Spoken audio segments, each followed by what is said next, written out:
So right here in front of me, I have probably the rarest thing in my collection. This thing is, maybe rare is the wrong word, but this is definitely the most obscure thing.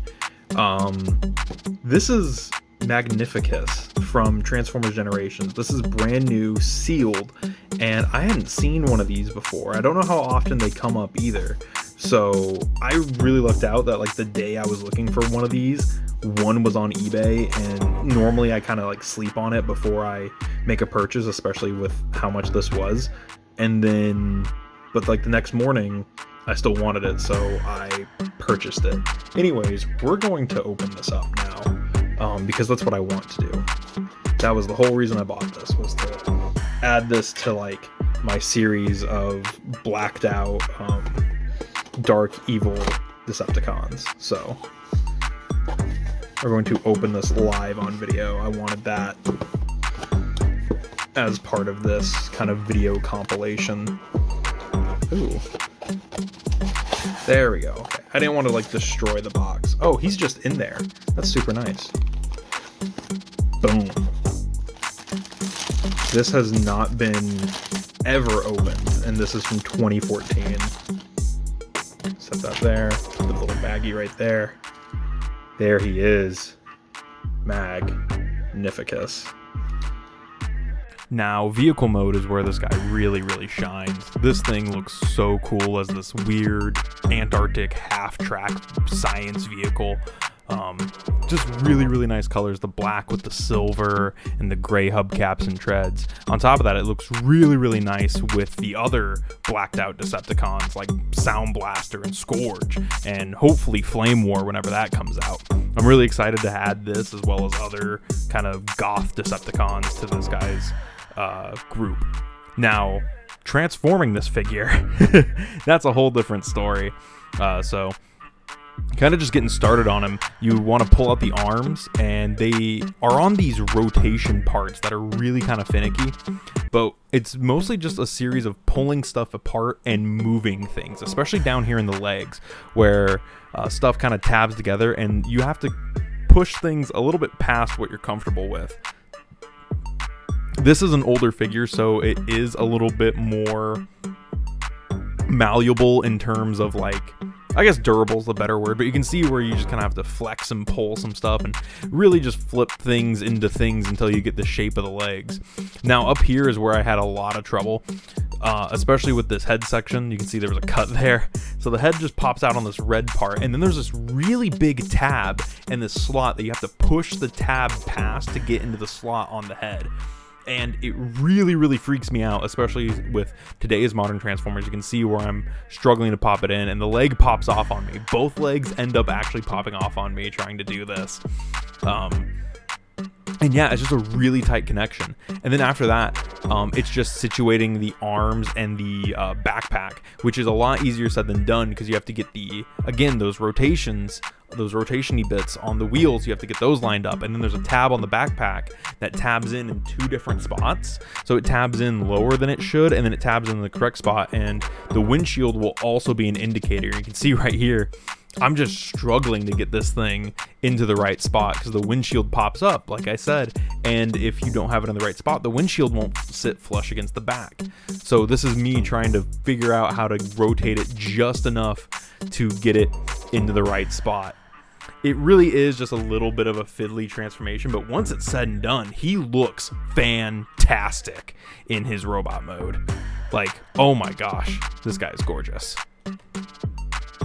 So now we're at the part that I'm not very good at. This is the articulation segment. Just kind of going over this guy. For being an old Reveal the Shield toy, he's actually fairly posable. I also don't know if he's just sagging on this knee or... Oh, yep. This isn't pulled out all the way.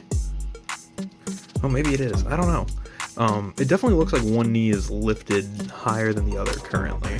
But anyway, which is always going to be the problem with slider legs. But for an old Reveal the Shield toy, he's actually very posable. So starting from the head down, he does have a just left-right head swivel that's pretty unimpeded. You can get it 360, and that head sculpt, man, I absolutely love the way Magnificus's head sculpt looked. It looks so cool.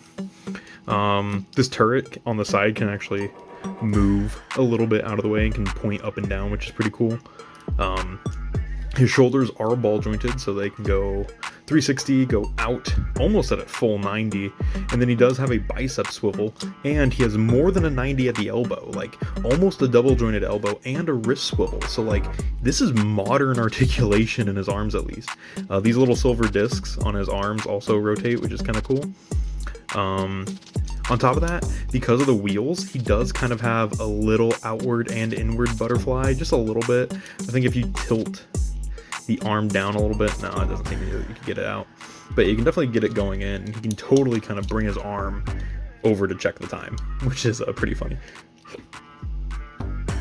No waist swivel at all, but he does have ball jointed hips that go about 90 up, about 90 back, shockingly, about 90 out. He has a thigh swivel, which is very tight. And then as far as the knee goes, he has just about a 90 knee, and he has long enough like legs that it does kind of matter. Like he has, and then at the ankle, at the foot, he actually has a ball jointed foot, which can go pretty far down, and then it can tilt just a little bit. It actually goes further inward than you would think, and that does matter because he doesn't really have that big of a heel spur. It's really just this tread coming off. As far as, yeah, his backpack likes to constantly come untabbed on me, which is pretty annoying, especially since you want this piece lined up a certain way. As far as like kind of action features go, his chest does kind of open, and this is actually a red like decoder. So if you have like the old G1 tech specs, this can like read tech specs, which is pretty cool. And then of course he has this little cannon that can extend and retract, which is pretty neat. And again, these little things on his arms spin, which is pretty fun. So like I said, this guy has a fantastic robot mode. Just look at that evil head sculpt. I love the yellow eyes on this guy, the face plate, the deep red chest, and then check out this chrome on him, man. The chrome on the side of the arm, this leg detail. The legs are a little kibbly, a little cobbled together, TBH, but the red paint on the thighs, of course, that shiny chrome on the arms and the chest. Just check this guy out. He looks amazing in every pose you put him in. And he really does. He just stands out, you know? He's clearly an evil Decepticon with a unique look. And I know there's a lot of black repaints out there, but this guy just looks fantastic.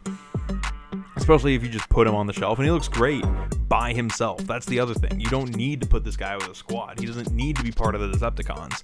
He's even labeled as an outcast Decepticon. But here's the thing, right? If you put him with, say, some other guys, like, I don't know, Sound Blaster and maybe Velocitron Scourge, you got yourself a squad, man. I mean, just look at these dudes. Look at them all squatted up like this. They look fantastic together. So he fits in with modern stuff. Like, yeah, he easily squeezes in with these guys and other modern figures, which is fantastic, especially when he has a contemporary to go up against, that being Studio Series Perceptor. I know there's a new Magnificus coming out. This is the one I picked up. Closing thoughts. Let me know what you think about this guy in the comments below. Let me know what you thought about this video, and I'll see you guys in the next one.